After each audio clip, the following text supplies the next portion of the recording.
Welcome everyone. We'll give folks a minute to jump in here. Let me make sure that I open up the chat. Please throw in the chat where it is you're tuning in from. We'll give just a minute and then we'll go ahead and get started. Welcome to this month's discussion series. All right, we got folks joining in. Nice. Mexico, California, Switzerland, Dominican Republic, of course, Norway, Uruguay, Brazil. Amazing. When you chat, the Zoom defaults to chatting with hosts and panelists. So hit that little drop down and send it to everyone, unless you want to only chat with hosts and panelists. Brazil, Chile, India, Lebanon. I say this every single time, but it's like always mind blowing to me how diverse the audience is globally, which is super cool. And folks tuning in from an incredible number of time zones. So thank you for being with us at any time of the day or night. Awesome. Peru, Kansas City, Dubai. This is awesome. Okay, I think we have a good number of folks who have joined, so we'll go ahead and get rolling. My name is Cody Hanson. I'm the host of the Singularity discussion series. We do this every month with Singularity experts and sometimes alumni, and just talk about what's going on in the world of exponential technologies.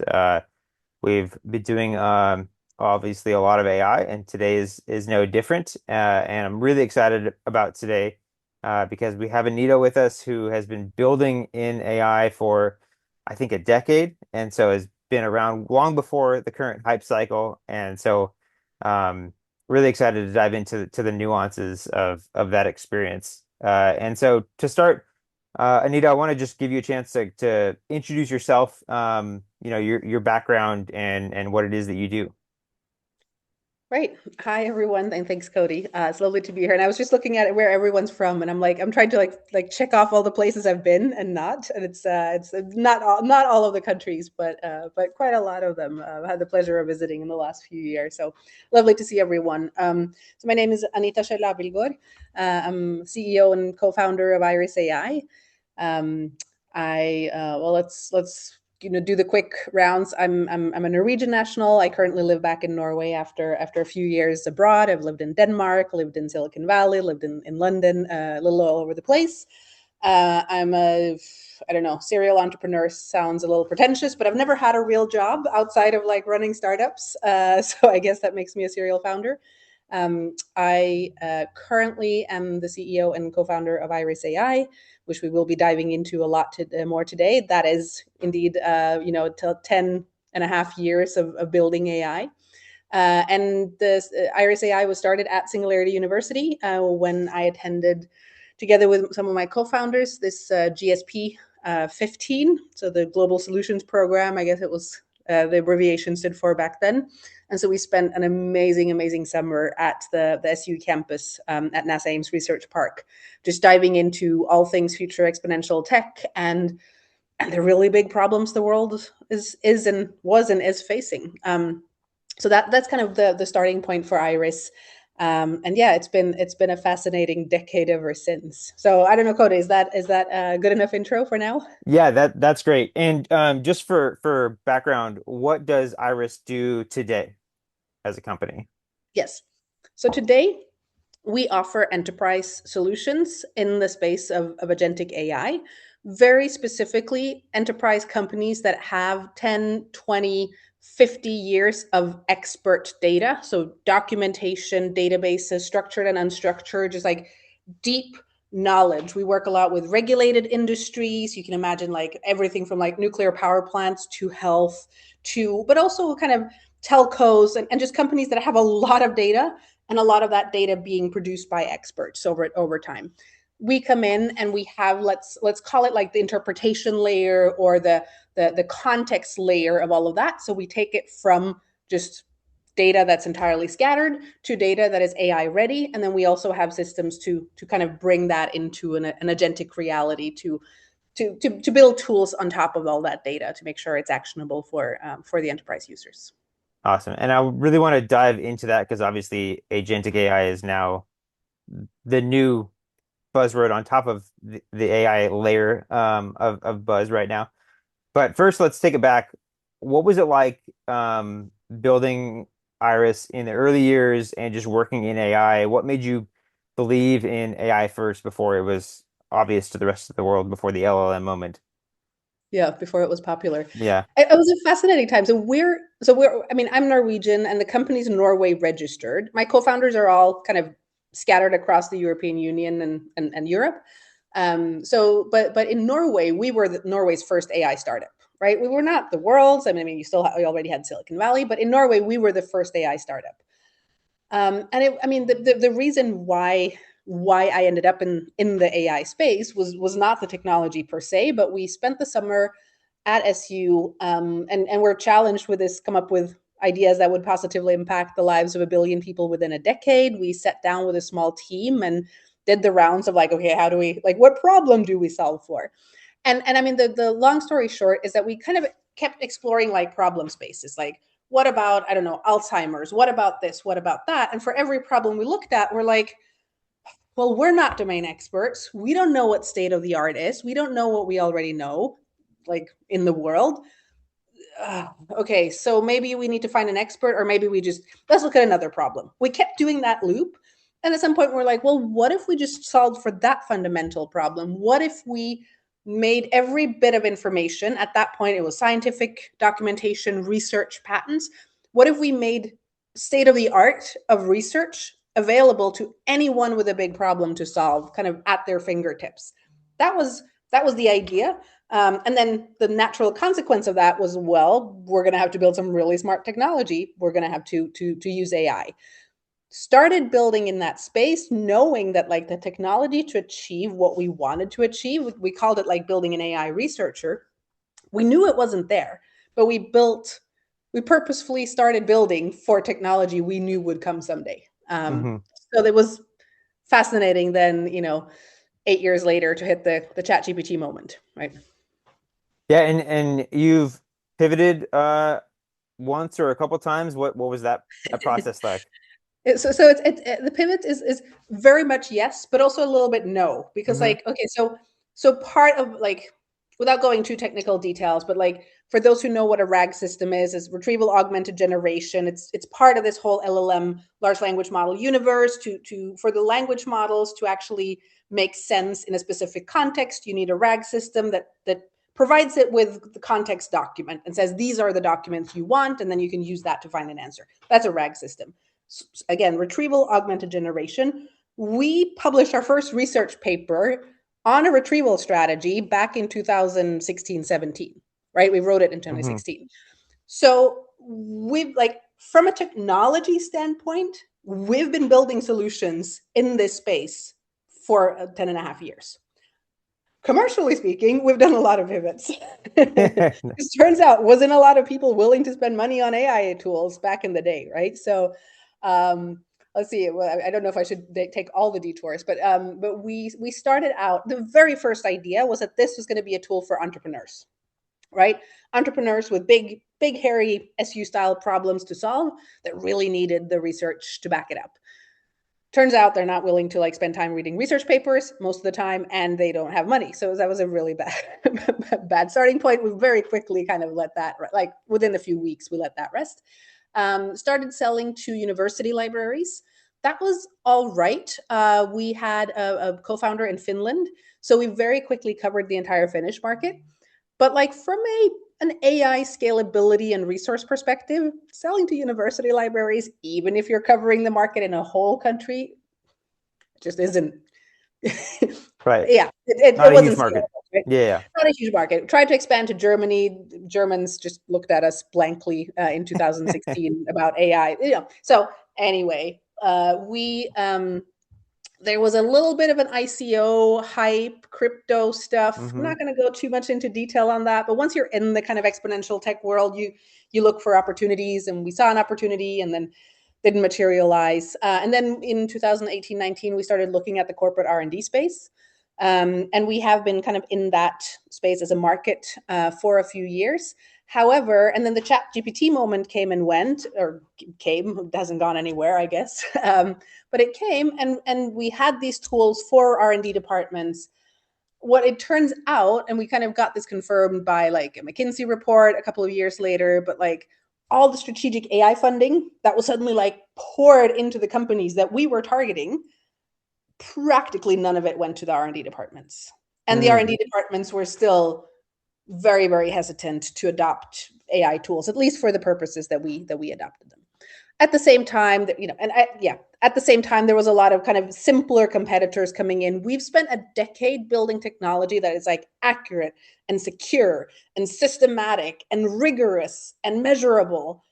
And, not everyone had, wanted to pay for that. So at that time, so finally, the last pivot we did was about a year and a half ago, where we said, okay, R&D departments are still going to be too slow for us. We really want to serve that market. I really believe in the power of language models with the kind of, very, very rigorous kind of infrastructure that we're building around it. I really believe in that for R&D and for kind of knowledge, let's call it, I don't know, knowledge management and like building expert agents in science and research. But I don't fully know if that market is, or that segment is ready yet. So right now we're selling more general solutions to enterprise clients and have really found product market fit there. Again, rigor and systematic evaluation and everything I started talking about. So we now finally have our commercial like floodgates going. We've got a lot of really, really amazing clients. It's super fun after 10 years of, I'm not going to say starvation, but finding, knowing that what we're building has value, but not finding the exact people to deliver it to. Now we've Yeah. found it, the market, and our technology is finally a match. Well, congratulations on that. And I know that kind of 10-year journey is all too common in startups. And so anyone listening who's running a startup, I think that's just a really interesting and useful story to hear about. You know, the tech may be there, the market may even be there, but there's also like a company cultural human challenge of product market fit, even if there's like an actual, technical product market fit. Yep. Um, and so on that note, as you're delivering your current product to enterprise clients, agentic AI, what have you seen as the gap between what enterprise organizations think they need from AI and what they actually need? Right. And it's a very big question, and it depends a lot, internally from organization to organization in terms of culture and approach and the people there.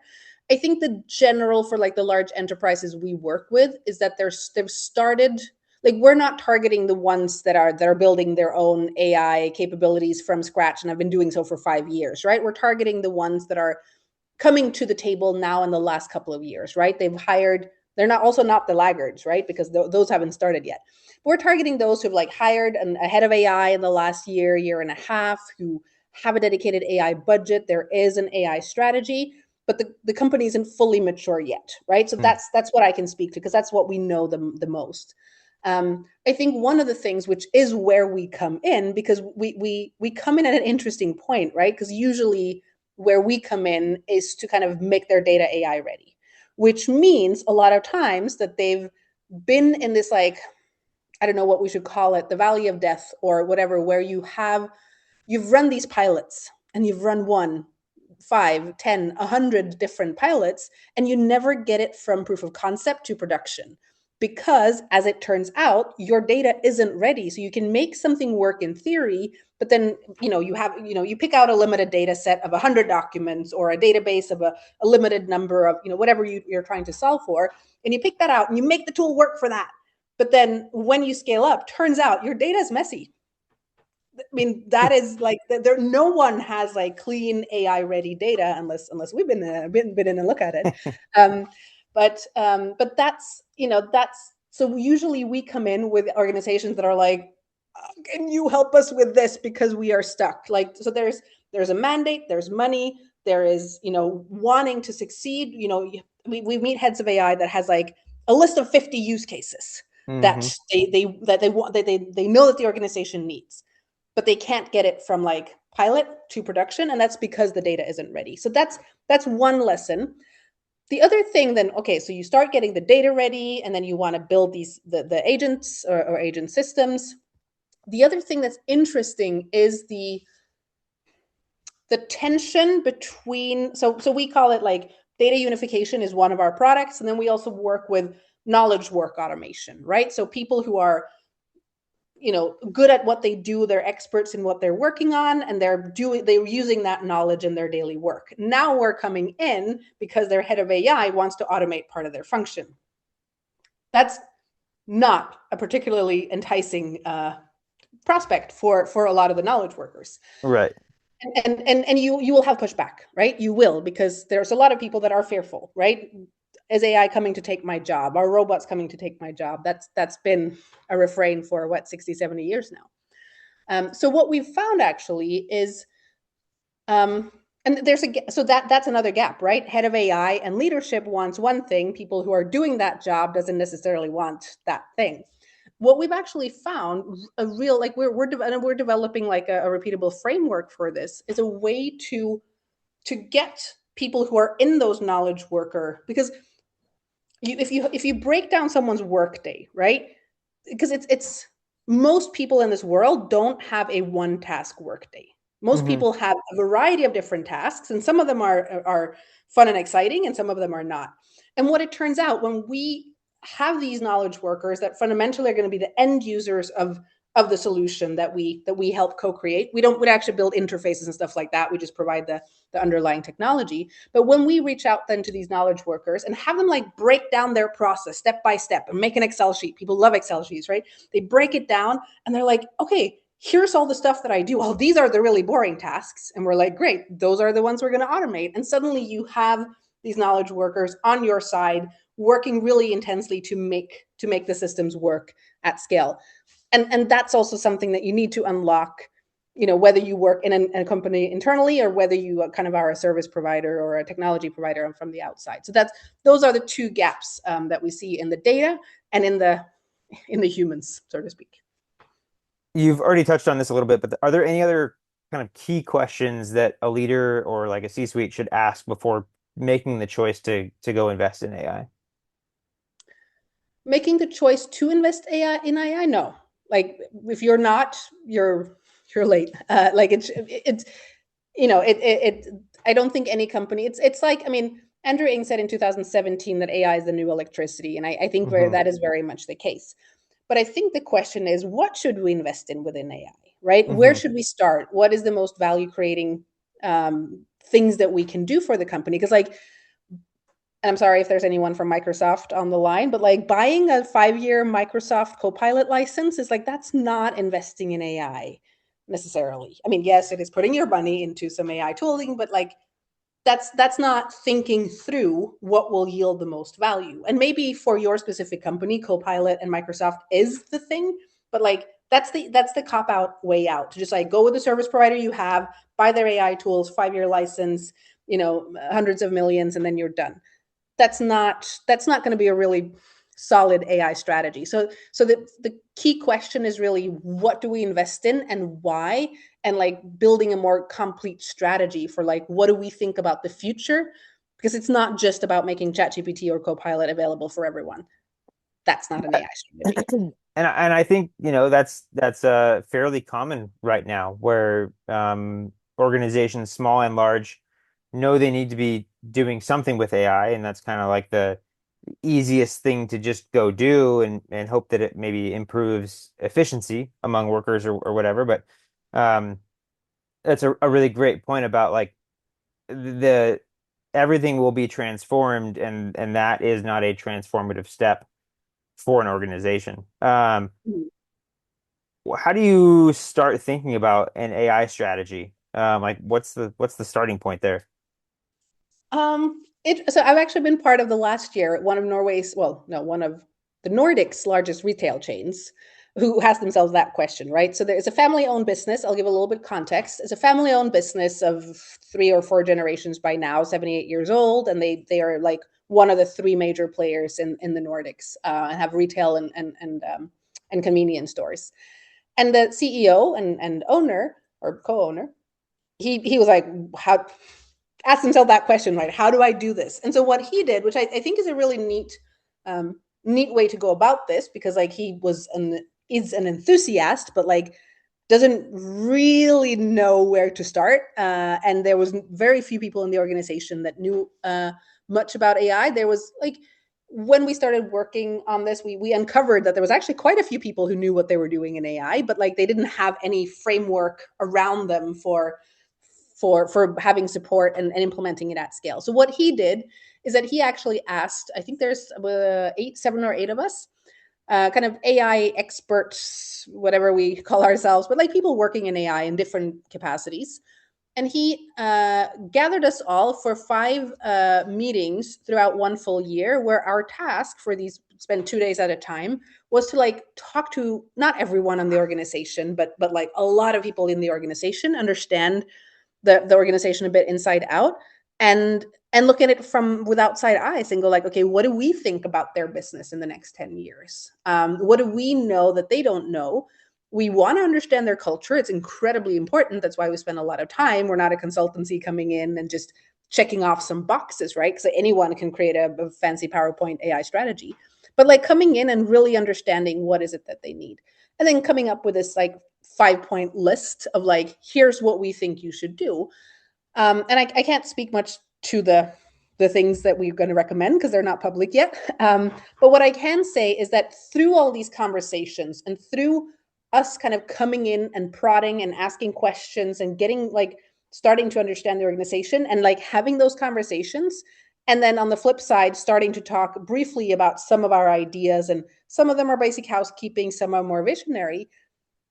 I think the whole organization now is starting to feel that like, okay, this is like, first of all, like AI is not something that the IT department sprinkles on some data for like whatever, like this is a Hmm. real thing. And like I think that's like how you create that. And because you need like CEO, owners, board, but you also need the full organization to take part in this. It's it's about getting everyone aligned with like, this AI thing is happening, and we need to get on board with it, and then we need to understand how it's going to impact our business. And like you might have asked yourself like, how is self-driving cars gonna whenever that gets rolled out in Norway, how is that going to affect grocery delivery, right? Right. But like, but there might be, and there definitely were people in the organization that had thought that thought, but there was also a lot of people who hadn't. So like it's about getting, I think, the whole organization, and this having like some external people coming in and really like digging through your company and like pointing out strengths and weaknesses, and then coming with, that's one way at least I've gotten to work with it in the last year. And oftentimes we work like that with clients too, even though we're not like, from Iris, this is just me personally, but like from an Iris perspective, we're not consultants, Hmm. and we don't sell our services by the hour, yet we find that a lot of times we do become sparring partners for the biggest ones of our clients, right? And like guiding them. Similar with this like knowledge work spreadsheet that I talked about, even though that's not on the strategic level, we help them spar with like what's possible. We have a use case in cloud migration, and kind of understanding what you have on premise so that you can actually figure out what of that with what strategies to deploy, or to move to the cloud, very briefly to explain. And that's also something where most of our clients wouldn't have thought of that. And then we come and we bring up the idea because we see their data and we see the mess, and we bring up the idea, and suddenly like we're actually starting to point out what's possible, and so we get to be part of their overall strategy. I don't know if I'm answering your question anymore. It's a very interesting topic. Yeah. I mean, I'm just listening kind of enthralled because it's brilliant. I think there's probably a million ways you can go about a holistic AI strategy, but I think that is a really good example of one that using outside people is creates kind of a safe space too, I think, right? Like you guys as outside folks can say stuff that someone wouldn't feel comfortable saying internally. Yeah. And being that sparring partner without am I jeopardizing my own career or image here is really great. And then I think I want to just rehash the concept of the culture shift that Yeah. creates, because that's probably as challenging or maybe more challenging than the strategy itself is getting everyone on board. And I hadn't thought of that approach, but that seems like a very natural way to shift culture without sitting everyone down and saying, "Hey, we're going to do a culture shift," right? Because that's, surface level and probably doesn't take most of the time, but people just seeing the conversations in real time and being part of them naturally shifts the culture into, oh, this is real. This is what needs to happen. So I think that's a great example. I want to take a moment. Just I see some questions coming in.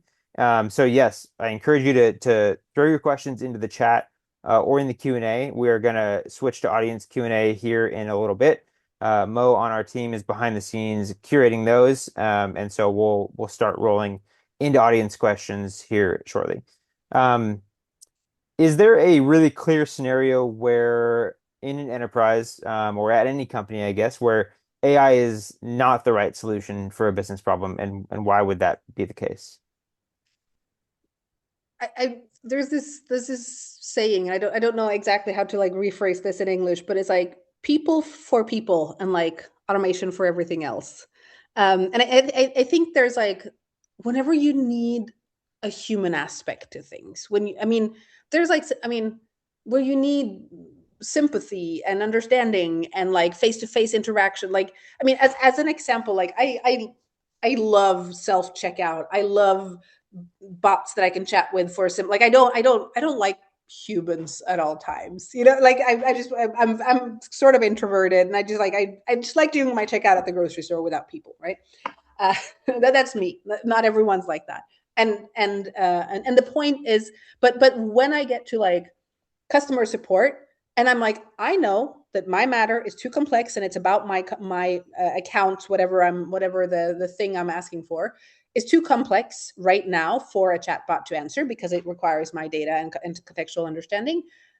I need to be able to say human and be connected to a service representative. And I think it's about understanding what use cases in your business that is like, we just want a human to talk to because this is not something that's solvable right now, at least by an AI. So like the moment something gets slightly more complex in terms of customer service, again, we're working with some clients that are doing customer service in more expert areas. That's fine. But when it comes to like personal understanding of a specific situation, something that requires follow up and love and care and empathy, we're not there yet with AI. Even though ChatGPT might, claim to be your best friend, we see how that goes, right? When they encourage you not to tell anyone you're contemplating suicide, right? We just like we don't Right. not to bring up a too serious topic here, but like we see how that goes. Like the moment, like the part of your business that like should have like empathy and human connection should have empathy and human connection. Yeah. Humans for humans. I think that's excellent. Yeah. Uh, you are working in agentic AI, and that obviously has been um, in a major hype cycle for the past probably 6 months. It feels like, from an outsider's perspective, that it's becoming kind of quote unquote real in the past like month or two, Yep. for regular people who aren't like deep in it. But like, what's your thoughts on the power of agentic AI? Where do you see it going? How much is real versus just headlines Yep. from an Yeah, insider? I think it's very much part of the future, right? Because it's. I don't know if you or if anyone on the call has like been working with Claude and like shifted from just Claude to like Claude Cowork, for Hmm. example, right? They launched it in what mid-January. I was just coming back from maternity leave, so it took me like a month to get on it, a month and a half. But like just that shift, right, from like a chat function where I can go back and forth and like it has the knowledge it has, to like, okay, you're not giving me the right information. Can you please like open a browser tab and do a search for these things and find a strategy for finding me the information I need? Sure. And it goes and does that, right? I'm experimenting right now with slide creation because that's something that like hasn't been possible with chatbots until now. But with agentic mode, it's not ideal. I'm still figuring it out, but so we're getting to a place where these agents can actually like interact with the rest of your computer and the internet on your Hmm. behalf. That is like a major shift. I'm finding myself like, and again, we work in agentic AI. I shouldn't be like surprised, but but I'm finding myself like fascinated on a daily basis as I'm using like just a simple shift in the little tab from Claude to Claude Cowork, Hmm. and suddenly there's like a world of opportunities opening up. And I think that yeah, it's the future. It's how we're going to interact with the world. Yeah, Very. I've I've felt that personally. Just I mean, obviously working at Singularity, trying to stay ahead of things, but I've also just heard that on a variety of, podcasts, in articles, whatever, of people who have deep expertise and this is their entire career, and many people saying it's gotten to a point over the past, maybe from like November, December to now, of like things are changing like daily now, and it's hard to keep up for anyone, Yeah. which is a wild concept. And I think at the end of the day, though, if we look back on this, like it's not. I mean, the Chat GPT moment was very, very defining. Hmm. I don't think the agentic moment is as defining because, like, right now, this is just like oh, finally it does what I wanted to do. But you know what I Right. mean? It's not Yeah. a. I'm having some holy shit moments, but like, it's also a lot of like, why didn't Chat GPT or why didn't Claude do that 3 months ago? Because this is what I've needed, right? So Yeah.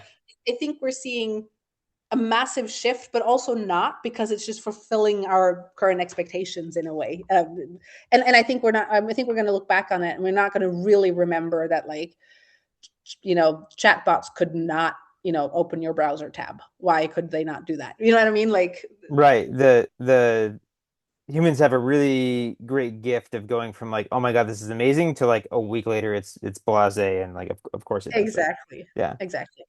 Um, how has your approach to building your own team shifted as AI has advanced? Are you hiring differently today than you were 3, 4 years ago? Yeah, very much so. And it's interesting. I use this as an example when I give some talks as well, because like we're an AI company. We've been building AI solutions for 10 years. That means we have AI researchers, AI salespeople. We like everyone does AI, right? Yet like the Chat GPT moment came and went and came, and all these like new tools were available, and everyone kept like working the same way they're used to working. Even though we're an AI company, that doesn't necessarily mean that everyone just like stands ready to shift their way of working. So we Hmm. actually had to like do what every company needs to do, which is like, okay, we need to start introducing smarter tooling, and we need that to be now. And we had I mean, for our budget, like the software budget or tooling budget that we had was like disproportionately massive, even though we're not a massive company, 40 people today, but like the tools um, part of our budget was suddenly massive, and we couldn't even fill a small tenth of it. But we mandated everyone in the company, and I mean everyone, to spend 3 to 4 hours per week for, I think it was about 6 months, where everyone had to experiment with AI tools.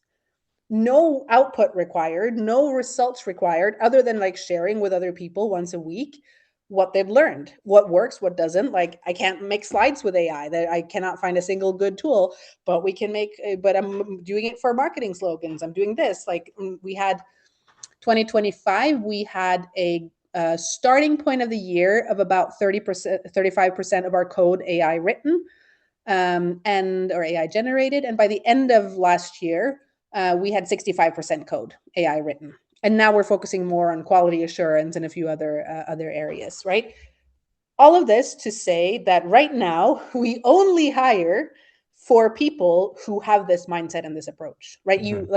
We hired a new kind of marketing lead in it's probably a year. She's been with the company a year, and we're like, we're not hiring a marketing person unless that person is like not necessarily an expert in AI tools. We did find one that's actually giving talks on how to use AI tools for marketing. That was Nice. excellent. But like, we're not hiring anyone unless they are ridiculously enthusiastic about the applicability of AI tools to their work. The only exception is if someone is like, I'm quitting my job because I don't get to use AI and I really want to learn. We're like, okay, we could potentially hire them. but it's an absolute. So yeah, this is part of our performance reviews, right? We Mhm. review how people are collaborating with AI as part of our performance reviews. So long story to a short question, but like yes, it has fundamentally shifted how we hire and how we deal with the team and the talent. Yeah. And this is kind of tactical, but do you have like a budget that everyone gets to go play with, or because I know that free tools vary significantly from paid tools right now, and so like the output can be quite different. I'm just curious how you handle that operationally. Yeah. Yeah, so it's a bit of a combo. Some things we have a company account for. So Claude, for example, and Hmm. ChatGPT, everyone who wants one or the other or both can join, and we pay company wide for it. And then we've set up a fairly simple like purchase approval channel, so anyone can like say, hey, I would like to try this tool for 2 months for cost this much, this kind of seating for this kind of purpose.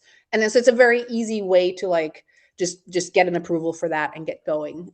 So and then yeah, we're using kind of a Revolut setup for company cards, so a lot of people can just get their own card for those kinds of purchases with spending limitations, and you have to get approval for your purchases, but we're fairly flexible with what people. I mean, again, we always do like a double check of security and stuff like that, and we Hmm. we talk about that in the company, and we have some good policies on that so that we don't end up with pasting half our code into an open version of ChatGPT like Samsung did. But but yeah, no. So people get the tools they need unless they're like for some reason a security risk or ridiculously expensive. Hmm. This question is maybe an impossible question, but what skills do you think genuinely matter for employees, like your employees, for example, 5 years from now? And maybe what I does that still work think, look like? yeah, I still think that the human element is incredibly important in this. I think, and I mean, it's like when we talk about the knowledge work automation, right? It's not about the technology; it's about understanding the humans, and I think that is going to remain a very important part in this. I think it depends. It really depends what work we're talking about as well. I think on the coding side, we're definitely right now going from coders need to code to like they need to understand like overall architecture and ideas and quality assurance and like I think the same thing with like um content output, right? We're going away from like the people who could write a 5-page board memo are the really productive ones to like the people who can like orchestrate and give input and write the right prompts and like massage the topic the right way and get feedback. Like there's some like overall like maybe I could like place it under like complex problem solving and like Hmm. having that overview and like seeing the big picture of things plus the human side of things. Those are very vague skills, but like those are the two areas I see that like skills are very much going to be needed, and those who are good at that are very very safe for kind of their experience being needed. Amazing. Let's jump into some audience questions, and yeah, please keep sending them in. But we have a good list here to start with. Um, this first one we've already kind of touched on, but I want to address it again anyways, and it's I think from a little bit different angle. What are you seeing as the biggest obstacles companies are facing today? And does this feel like a true inflection point in the world, whether that's from a business perspective or just a human perspective, to you right now? Yeah. No, I'm seeing it very much as an inflection point. I think there's organizations that are going to be left behind very quickly, and I think there's organizations that are very quickly adapting to the new reality. The inflection point is interesting though, because even though I mean, when we talk about exponential technology, we're always at the knee of the curve, but it Yeah. doesn't feel like we are, right? And it's this weird thing that when you look, if I look back on like the way I work right now to like the way I worked on a daily basis 2 years ago, it looks, I mean, yes, I'm still in meetings. Yes, I still have, events like this, but like the way I do my job day to day has just radically shifted, right? Hmm. yet I still feel like I do the same thing. So like it's very deceptive. And I think it will continue to be, right? Because as you said earlier, Cody, like we have a tendency to think that like, well, I've always done it like that. I've Hmm. always had like the power of a computer to try that could take me to the moon and beyond. I've always had that in my hand. Like, why wouldn't I? And then I remember back to like being a 14-year-old getting my first cell phone. And I'm like, no, no, I did not, right? Always have this. And I think it's the same. Yes, we're at an inflection point. No, it's never going to feel like an inflection point. We're going to have these oh wow moments, and they'll be more and more frequent, like I had with like Claude Cowork. Oh wow, okay, I was expecting this, but like now I see it, and I'm this is very cool. Um, but the biggest like obstacles or slowness lies in just organizational change, I think. But I Hmm. also think that those who don't reorganize will not necessarily die, but like will lose some of their relevance and lose their market stake. Yeah, and possibly talent Yeah, as well. absolutely. Yeah, it's funny. A couple months ago, I had a realization that early in my career, I was on email and like conference phone calls, like pre-Zoom and pre-Slack, and I was like, I forgot that that was even a thing. But I spent like 3 years doing that before those tools came out. It's wild Right. how things change and you just go about your day-to-day life. Um, Yep. Speaking of day-to-day life, the next question is, how are you personally using AI in your day-to-day, and what's that look like? Yeah, I mean, a lot of if I just take the last couple of months and how I've been working, like I've spent a lot of time in the last 2 months to prep for like full on strategy and to start prepping for a funding round. Those are like my main two things that I was, which means I've been spending a lot of time thinking and writing. Except I haven't been writing, and I've been like co-thinking with some Hmm. AI. But those have been my tasks, just for context. A lot of times what that like as I said what that would have looked like 2 years ago is having a call with my co-founder and the rest of the management team and like take a lot of notes and then sit and really like ponder how to like put this all together and like make a few different drafts and attempts, and it would take me days, weeks to do this. And I still spend a lot of time on it. The way this looks like now is that I have well, we use Gemini and Tactic and a few different tools, but like I have a tool, several tools that take meeting notes from the discussions I'm having with the management team, right?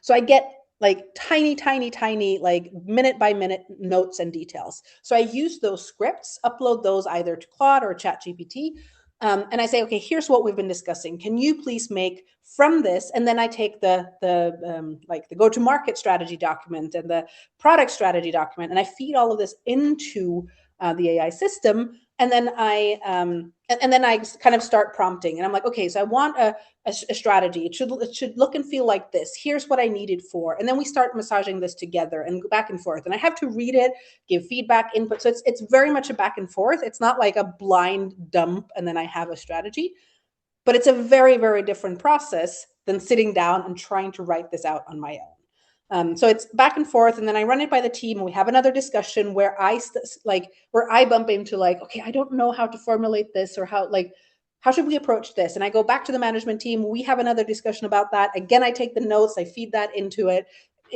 So that's kind of the roundabout I'm doing now, as opposed to sitting and like looking at all my notes and trying to like make sense of it. I dump like the detailed notes from the discussions. I find that it captures a lot more nuance, and Hmm. it means I can spend more time thinking about the implication of what we're writing and putting into place, rather than spending a lot of time just like making sure I got things right and the notes were right, and I had to put everything together in the right way. So I can focus on a more strategic level. So that was for the strategy work, for example. Yeah, I just find that to be an incredibly relief in terms of how I work. yeah. Side note, what are some of your favorite tools right now? And I know that that could change by next week, but Yep. curious what you're using. Yeah. So right now, as I said, Claude Cowork is what I'm Hmm. experimenting a lot with. Experimented a bit with like vibe coding with Claude Code as well. I'm a recent convert from ChatGPT to Claude as my basic tooling. I've fallen in love again. I think with that, and that's just my perception, and that might change later as well. There's also some really important ethical considerations in providers of large language models. And if anyone's been following the US government's dealings with all the big model provider, not to go into that in a lot of detail, I just really like what Anthropic is trying to set as an example. And I very much dislike what all the others are doing. So that's, yeah, look, if you haven't heard about this, for the people in the audience, have a look up at that. Like, I don't think we should build autonomous weapons that can make kill decisions. I don't think we should spy on our populations. And I think it's very, very fair for model providers to say to the US government, you're not allowed to use my technology for this. So that's another, has nothing to do with the tools itself. But I really do like the agentic mode of Claude Cowork. And I've struggled because one of the things I do a lot is make slides, right? Not for this talk, but I do give a lot of talks. I do want ways to give to make slides. I've tried a lot of tools, haven't really found one that works. Copilot for PowerPoint was terrible. Canva, I didn't get to work. I tried Beautiful AI, didn't get to work. I've been using Claude Code to like vibe code HTML presentations. Sort of worked, but then like you send an HTML file in a zip file to conference organizers and they don't know what to do with that. So right now my latest experiment is the Claude plugin for PowerPoint. But Okay. I'm not going to tell you whether it works or not because I don't know, but that's what I'm working on right now. And I'm so far tentatively hopeful, but we'll see. Okay. I'll let you. Yeah. Have you tried Gamma? No. Uh, Maybe try giving that a shot. I used it Okay. maybe 6 months ago, and it was interesting. Not there yet, but I think they've rolled out some recent stuff. So that's one of the ones on my list of like Yep. next week I need to go explore again. So Yep. I saw someone that recommended Manus Manus, AI, good with slides as well. Oh, someone said Gamma app. Yeah, okay. I'm cool, gonna yeah, I'm gonna check that out. awesome. Um, let's see. AI is transforming the human-machine relationship in the workplace. Um, what human traits do you see? We've already kind of covered this, but curious if you have anything else. What human traits do you see are relevant for people to nurture right now as they have these more human-machine relationships? Yep. I mean, I think empathy is a big one. I think like complex problem solving and like understanding. I mean, these are things that are really important in the world we live in overall. Seeing things from multiple sides, other perspectives, like source criticism, like understanding who's saying what. And I mean, especially in the US political climate, I saw that there was a lot of people from around the world, so everyone has their own political context, but like understanding where information comes from. Um, yeah, I think that would be, taking care of our children, Hmm. preparing them for the future. I think there's, yeah, those are some of the things that's on top of my mind. Like, what are we, what kind of world are we building? And it is something. And I know I'm not the CEO of like a massive LLM provider company. So like my impact in that world for now at least is limited. Maybe someday, right, we'll be a massive player in this field. But like I I'm concerned with a lot of the leaders in this space that they um yeah, they don't necessarily seem to think of the future and the children's role in that, and how do we build a world that's best possible. Because hoarding financial resources in one place owned by a very, very set few people, that's not the way to make the world better. And by all means, I run a startup. I'm in it to make some money, but like we're in a very complex geopolitical and economic situation right now. And I don't, and I would like more people to give some thought to that when they Yeah. when they run their daily lives as well.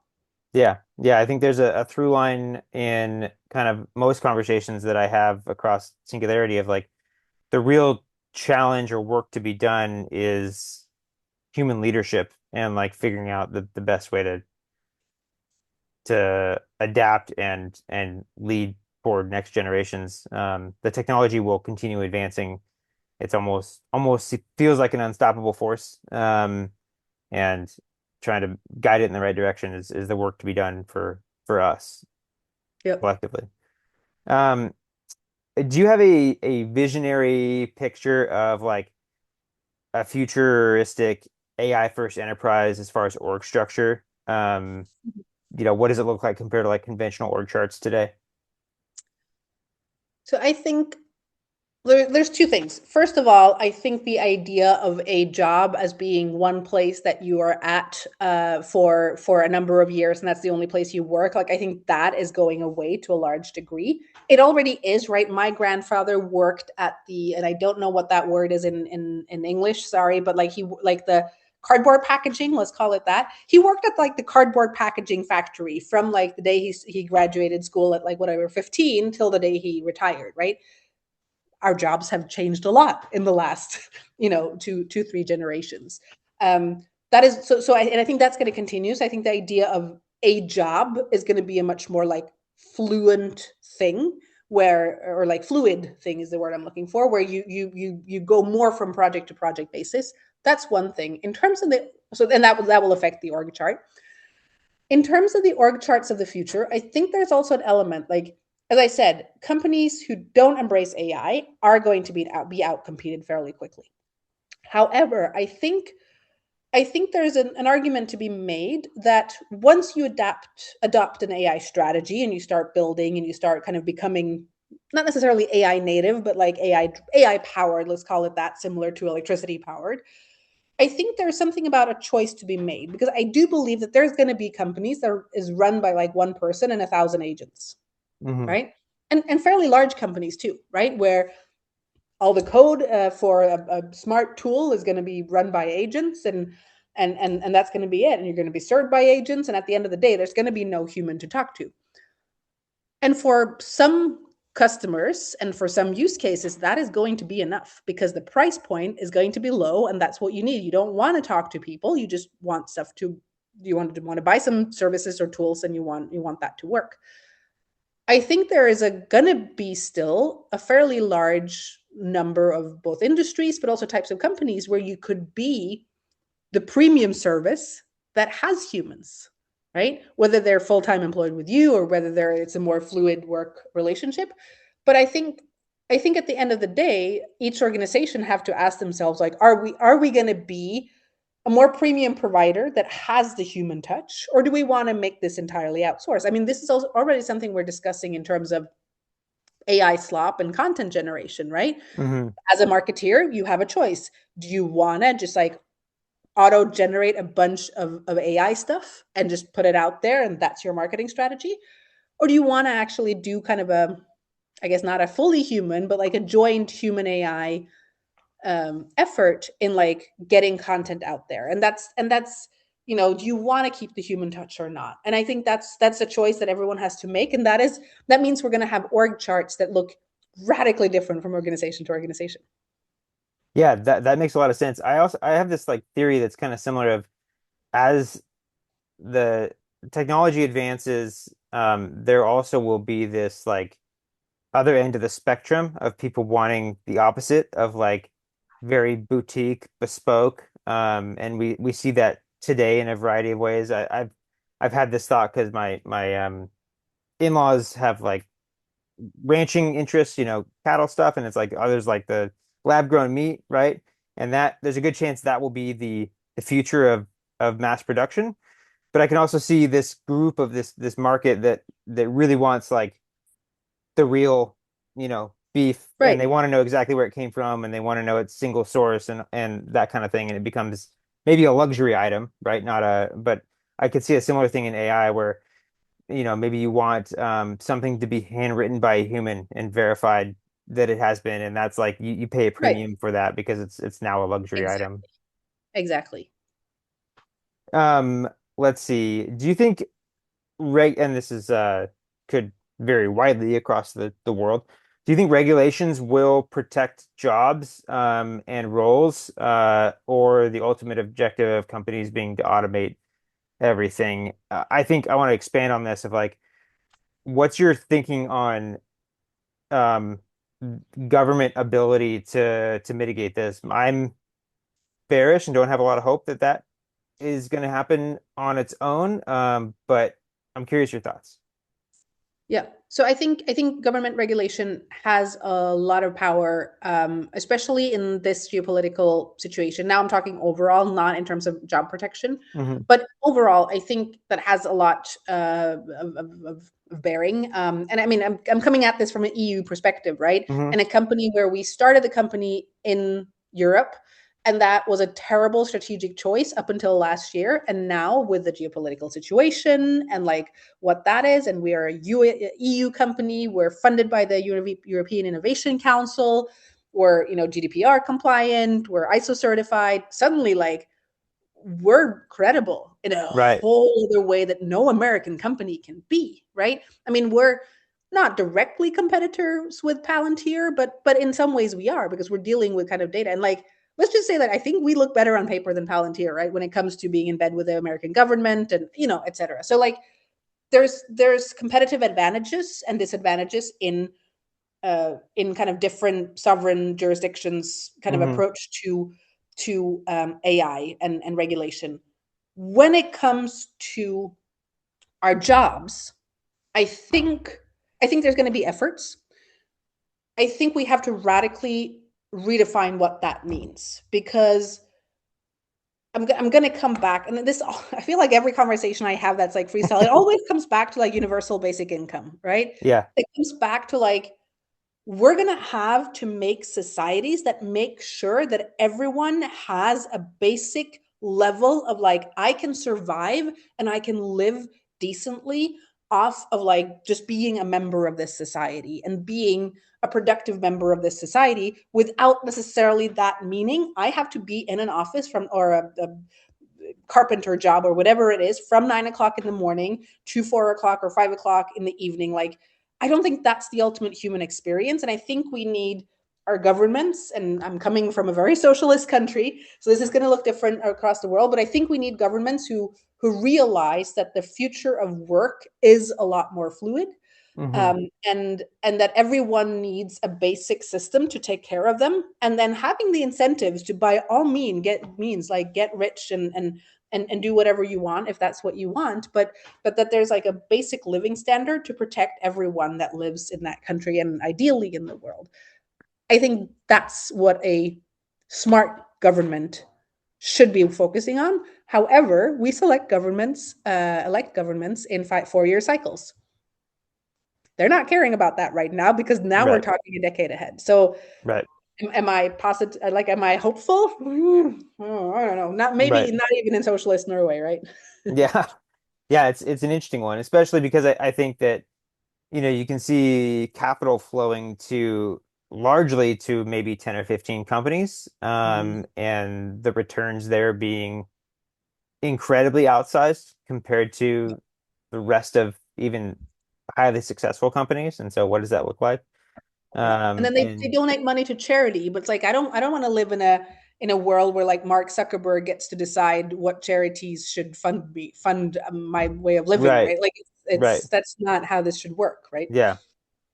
I want equity in an ETF that's all of them and I just get dividends every year or something. Right. Um, Definitely. but yeah, it's a very interesting question and one that we don't currently have an answer to as humans, and so that's I think a great thing for everyone to go back and think about. Last question here before we wrap up. Are there any tools in particular that you use? And maybe this is too much under the hood, so feel free to just say I can't answer this. Um, Tools you prefer using when building agentic AI at Iris, like certain models or any learnings there? Um, no, not. I mean, we're fairly model agnostic in terms of like. I mean, we're because we work a lot with like on-prem deployment and stuff like that. We like models that we can take and actually deploy. So like we work a lot with the Llama models, for example, because they're fully open source, so we can Right. we can modify them a lot. Like, but like we can work with any model. It depends on the use case. Depends on what you need it for. Um, we have a recent partnership with AWS, so we're one of top 10 Gen AI startups that AWS is helping go to market over the next 3 years. So Nice. we're committed to them as at least our primary cloud provider, but that's more for a strategic go to market reason. Right. their tech stack is great, but like that, we're not wed to that. So, you know, then we have we have a research team. We do a lot of implementation of our own research. So like it's a good combination of using whatever is best in the market, plus plus whatever we need for the solution, and build a lot and research a lot on our own as well. So good Great. combination. Awesome. Well, I think that's a great place to wrap us up here. If people want to get in touch with you or learn more about Iris, what's the best way to do that?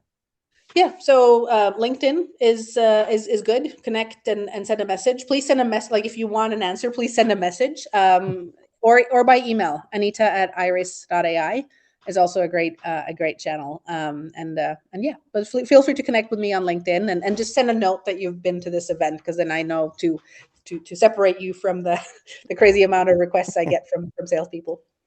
Amazing. And I would be remiss not to mention that we have our next executive program in Silicon Valley coming up April 26th to 30th. It's almost full. So if you're interested in kind of cross technology executive transformation, it's a very transformational 5-day program.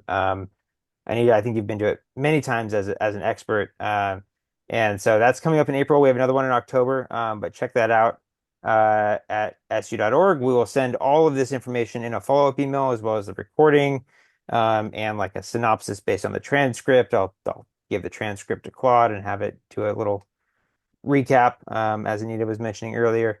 And yeah, have a wonderful day. Thank you so much, Anita, for being here. I think we covered a lot of bases, and it's just really great to get like real world insights from someone who's doing the work. So gets kind of beyond the headlines and beyond the hype. So really appreciate your perspective. Thank you so much. It was a pleasure to meet everyone and to be here with you. Awesome. Thanks, y'all. Have a great day. I'll follow up with details. Thanks so much for the engagement and everything. Bye, everyone.